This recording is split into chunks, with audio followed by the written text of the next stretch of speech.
Yaorana et bienvenue dans votre journal sur TNTV au sommaire de ce mardi 28 juillet. L'incendie en Gironde a détruit 42 000 hectares. Ils avaient annoncé leur désir de venir en aide. C'est fait. Une vingtaine de sapeurs-pompiers polynésiens s'apprêtent à rejoindre les secours en métropole. Le scénario d'un renversement du gouvernement s'éloigne. Le Tapura Huiratirá refuse pour l'instant de s'associer au Tavini et préfère se concentrer sur les prochaines échéances électorales. Nous y reviendrons dans quelques instants. Nous irons ensuite à Rapa Nui. Au-delà des compétitions, le Tapati raconte une autre histoire, celle de femmes et d'hommes qui, par leurs mains et leurs gestes, font vivre un héritage culturel aussi précieux que vivant. Reportage dans cette édition.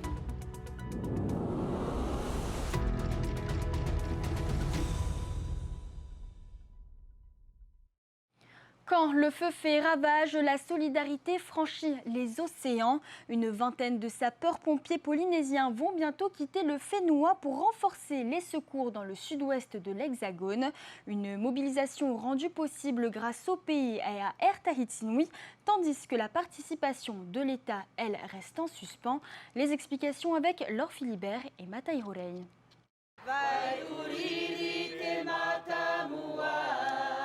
Elle accompagne l'initiative de son chef de corps et l'organisation de la solidarité polynésienne dans la lutte contre les incendies. En France, la commune de Tevayuta accueillait ce matin les volontaires pour se rendre en Gironde, où 42 000 hectares ont été ravagés par les flammes. Nous devons beaucoup à nos pompiers. Ici à Tetufera, nous avons toujours considéré cette caserne comme la maison des pompiers de Polynésie, notre chef de corps étant le président de la Fédération polynésienne. Nous avons appelé, Gaston, les chefs de corps, et personnellement j'ai appelé les communes. Une vingtaine de pompiers issus des casernes de Tayarapu Est et Ouest, de Paea, Papara, Faa, Papeete, Wahine, Moorea, Mahina et Tevayuta se sont portés volontaires. C'est l'équivalent de toute la commune de Papeete et toute la commune de Tevayuta qui serait en feu, ou alors si on veut avoir une référence marquisienne, c'est l'île de Nukuhiva et celle de Uapo qui seraient entièrement en feu. On est un peuple solidaire, on ne peut pas regarder les choses sans rien faire. La prise en charge de cette action se partagera entre le pays, la compagnie Otiare, les communes participantes et l'État. La moitié des déplacements est prise en charge par le pays, l'autre moitié par notre compagnie Totato Manureva, que je voudrais vraiment remercier. Je crois que le personnel est très fier de pouvoir contribuer à cet effort solidaire.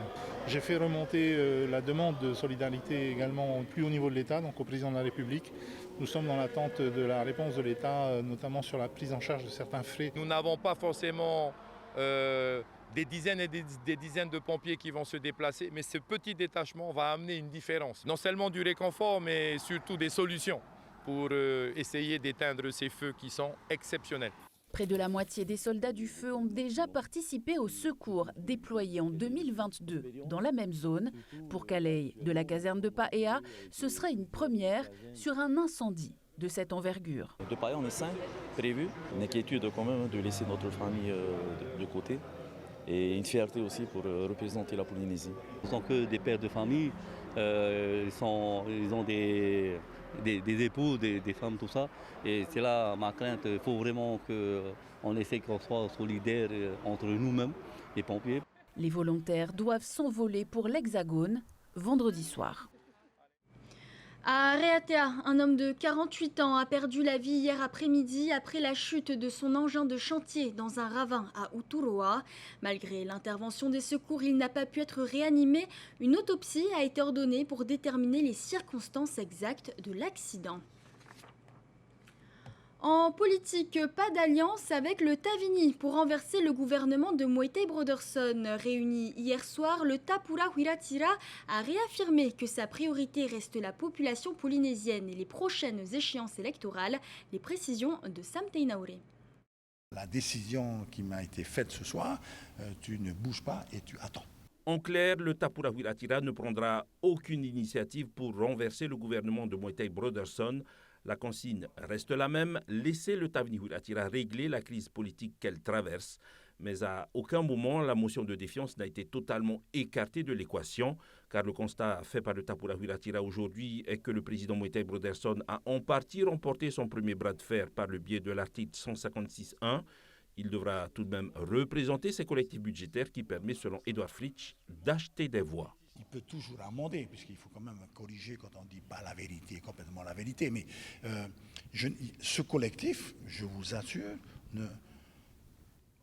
met en exergue effectivement peut-être la politique de M. Broderson qui consiste à acheter des voix et à essayer de grossir. Enfin, je veux parler de son parti. De grossir son parti et d'être prêt pour les prochaines élections. Mais oui, il y a plusieurs subventions pour les communes de Tuamotu. Le conseil politique du Tapura Huiratira a décidé de se focaliser sur les prochaines échéances électorales que sont les sénatoriales de septembre prochain et surtout les élections des représentants à l'Assemblée de la Polynésie en 2028. Les responsables politiques devront faire le tour des popotes pour constituer la liste et ne pas se présenter avec une liste qui ne se connaît pas du tout. C'est ce qui s'est produit avec le Tavini Huiratira. Pourquoi il y a tous ces problèmes aujourd'hui? Les gens ne se connaissent pas. Vous n'êtes pas dans une équipe. Si vous n'êtes pas vu avant, si vous n'êtes pas mis d'accord sur certaines valeurs de ce que vous allez défendre, il ne peut pas y avoir un combat organisé. Et c'est ce qui se passe aujourd'hui. Donc il faut du temps pour préparer. Mais si le Tavini Huiratira, qui doit se réunir demain sans Oscar Temaru, venait à déposer une motion de défiance, le conseil politique du Tapura Huiratira pourrait se réunir à nouveau pour trancher la question du renversement du gouvernement de Moïtai Broderson. Après Bora Bora, c'est à Moorea que la gendarmerie annonce le démantèlement de 2 réseaux de trafic d'ice. 4 personnes ont été interpellées. Les enquêteurs ont saisi près de 9 grammes de méthamphétamine, 800 000 francs en liquide, 2 scooters et une balance de précision. Les 2 principaux suspects seront jugés le 17 août. On reste à Moorea, mais avec une note plus positive. 5 ans après son ouverture, Te Whare Natura a trouvé son public. Près de 100 000 visiteurs ont déjà franchi les portes de l'écomusée, devenu un lieu incontournable de découverte et de transmission du patrimoine polynésien. Reportage de Veitiari Pereire.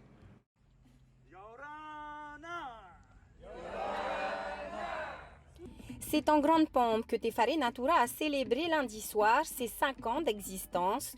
Une soirée anniversaire qui a permis de revenir sur le développement de l'écomusée depuis son ouverture en 2021. En 5 ans, près de 100 000 visiteurs ont franchi ses portes, des touristes mais aussi des milliers de scolaires, de familles et d'habitants du Whenua. Alors, le musée a fait en sorte d'évoluer, d'essayer d'aborder le plus de thématiques possibles, de mettre en valeur le patrimoine sous différents angles et aussi, bien sûr, s'adapter aux nouvelles technologies, apprendre autrement, permettre à tout un chacun de découvrir la nature en faisant appel à ses sens, pas seulement à l'observation, mais également au toucher, à la manipulation, à l'expérimentation. Au-delà des expositions, Te Whare Natura est aussi un lieu de transmission, de formation et même d'insertion. De nombreux Polynésiens en service civique qui sont formés à la médiation, par exemple. Chaque jour, ils accompagnent les visiteurs et partagent leurs connaissances sur la nature, l'histoire et la culture du Whenua. La Hiki Tamati est là depuis l'ouverture. Ce qui m'a fait grandir dans cet écomusée, c'est bien la chaleur de la population, notamment sur le fait quand ils te disent « Oh, on est content de voir des Polynésiens qui font la transmission de nos connaissances de nos ancêtres ». Ça fait plaisir. Au fil des années, l'écomusée a également développé des partenariats avec plusieurs acteurs de l'île, une manière d'offrir aux visiteurs une découverte plus complète de Moorea, où le patrimoine et la culture occupent une place importante. Je pense qu'un hébergement de qualité, ce n'est pas une finalité en soi, même si c'est ma mission et ma profession à la tête de mes équipes, mais c'est également leur faire découvrir la destination dans son ensemble par l'intermédiaire des hommes et des femmes du Whenua et justement d'une culture qui est plus que jamais vivante. L'écomusée regarde désormais vers l'avenir avec plusieurs projets, dont un écomusée mobile, un laboratoire itinérant qui ira prochainement à la rencontre des habitants pour poursuivre cette mission de sensibilisation.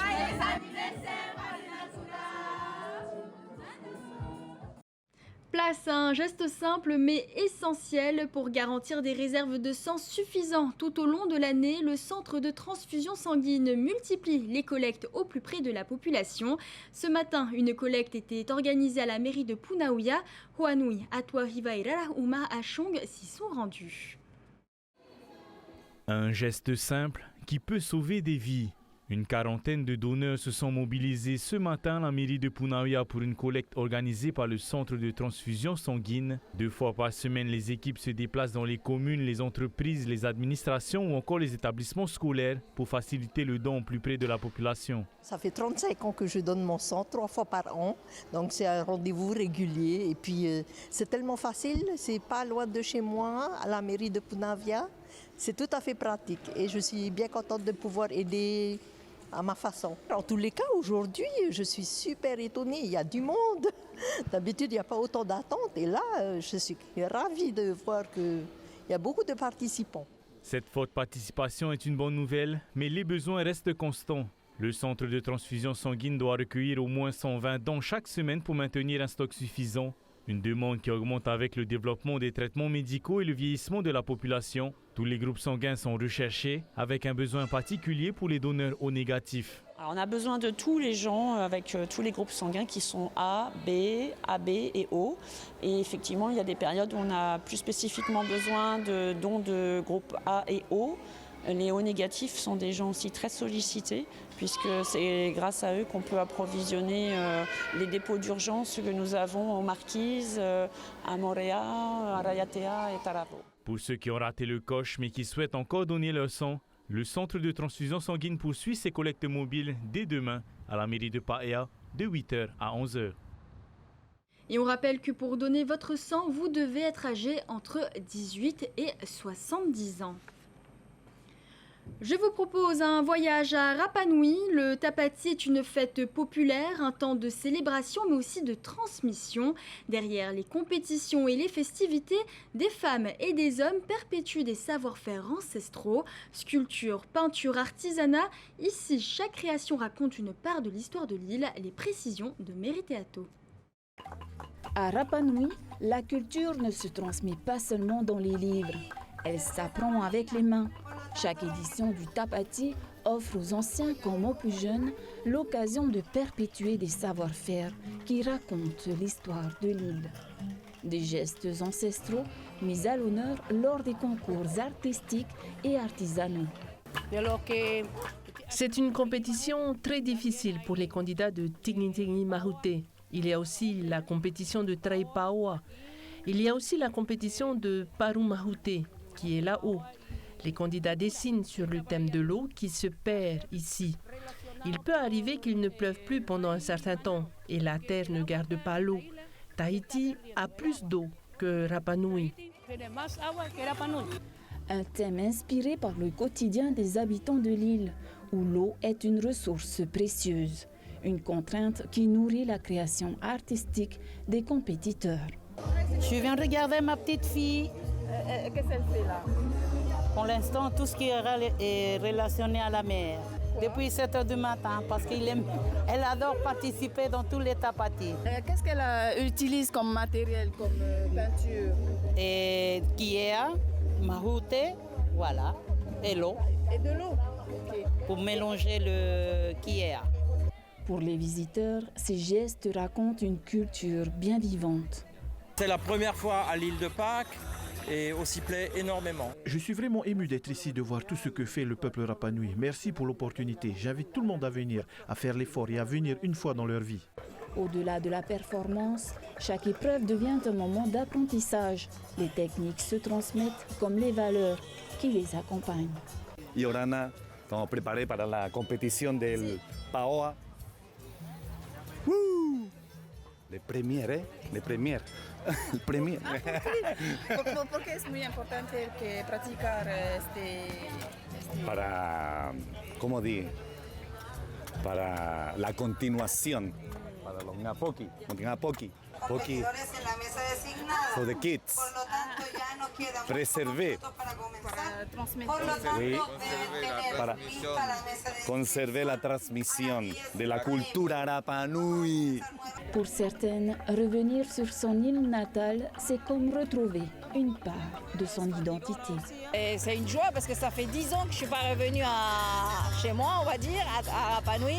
Et là, je redécouvre en fait avec joie le pop polynésien de Rapa Nui, la ferveur de leur toujours est là en fait de montrer au monde en fait de qui ils sont. Et nous restons tous cœur polynésien, que ce soit Tahiti, les Tuamotu, voilà le train polynésien, donc voilà avec amour et là je suis vraiment heureuse et une semaine de joie. Le tapati est une parenthèse dans l'année. Mais l'essentiel, lui, se poursuit bien au-delà des festivités. Dans les ateliers, au sein des familles et auprès des enfants, la culture Rapa Nui continue de se transmettre un geste après l'autre. Direction l'archipel des Tuamotu à Rangiroa. Le cargo est bien plus qu'un simple bateau, c'est un lien vital avec le reste de la Polynésie. Sans ces rotations, impossible d'approvisionner les commerces et le quotidien de toute une île est bouleversé. Punuatoti et Hinatea Mare. Chaque mois, 2 rotations du Saint-Xavier Maristella 4 permettent aux 1500 habitants de Rangiroa d'être approvisionnés en hydrocarbures et en denrées alimentaires. Sur l'île, les 7 magasins d'alimentation dépendent entièrement des livraisons effectuées par l'un des 3 cargos qui desservent les Tuamotu, aussi bien pour se ravitailler que pour expédier leur fret vers Tahiti. Lorsque ces navires ne peuvent pas effectuer ces livraisons, une seule alternative pour les commerçants, l'avion. Un moyen plus rapide, certes, mais beaucoup plus coûteux. Ça pénalise un petit peu, mais après on a l'habitude aussi de faire avec ce qu'on a, hein, donc on prévoit avant et puis voilà. On décharge un peu de tout, hein. Il y a le réfrigéré, congelé, ainsi que les divers et les frais. Ça a toujours été comme ça depuis longtemps. Pour comparer, un carton de 13 kg expédié par la goélette coûte en moyenne 2,5 fois moins cher que lorsqu'il est expédié par les airs. Ben, c'est limite, c'est vital quoi, le bateau, hein. On a quand même 3 bateaux qui nous ravitaillent et quand on a besoin de quelque chose, ben, on commande à papeter, ça arrive au bateau et puis on a ce qu'il faut. Pour répondre à une demande toujours plus forte et parce que leur flotte a besoin d'être renouvelée, les armateurs ont commandé ces dernières années de nouveaux navires. Si certains ont déjà été réceptionnés, d'autres sont encore en cours de construction ou seront livrés d'ici fin 2027. C'est le cas du Nukuhau 2, du Marivanui 2, du Dori 2 ou encore du Saint-Xavier Maristella 5. Nous restons au Tuamotu à Fakarava pour mieux nourrir les quelques 200 enfants scolarisés sur l'île. La commune mise sur une pépinière municipale qui produit désormais ses propres fruits et légumes. Une initiative portée par la municipalité pour répondre aux difficultés d'approvisionnement de l'île et qui porte déjà ses fruits. Reportage de Jessica Doucet. Sur une surface de 2000 m², les premières cultures ont déjà commencé à porter leurs fruits, potas, concombres, pastèques, autant de produits qui ont pu être servis dès la rentrée scolaire dans les cantines. Une avancée concrète pour améliorer la qualité des repas proposés aux enfants. À l'origine de cette initiative, une volonté forte de la commune, gagner en autonomie alimentaire et réduire la dépendance aux importations. C'est la loi de pays, hein. Donc du coup, nous sommes obligés de faire quelque chose au lieu de commander seulement si Tahiti, des fois ça arrive, des fois ça n'arrive pas. Donc du coup, c'est pour ça, Tawanama, la commune, bien sûr, est approché un peu avec le pays, bien sûr avec le service des CEFI pour avoir des jeunes pour travailler. Mais au-delà de la production, c'est toute une organisation qui se met en place au quotidien pour faire vivre ce projet. On fait des semis de légumes et on y plante aussi. Entre guillemets, on ne peut pas vraiment dire que c'est du bio, mais pour moi, c'est naturel. C'est important? Oui. Comme on plante rien que pour la cantine de Fakarava. On a fait notre première récolte que lundi. Et là, on essaie de faire tourner la plantation.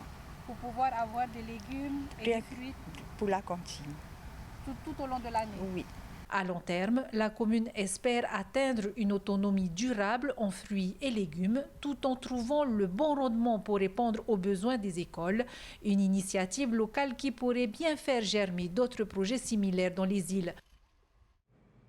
C'est ainsi que s'achève votre journal. Merci de nous avoir accompagnés. Retrouvez tout de suite le Heivatu Arumauhi suivi de la première saison de Tracker. Passez une très belle soirée sur TNTV et je vous dis à demain. Retrouvez ce journal en replay sur notre site internet et notre application mobile TNTV.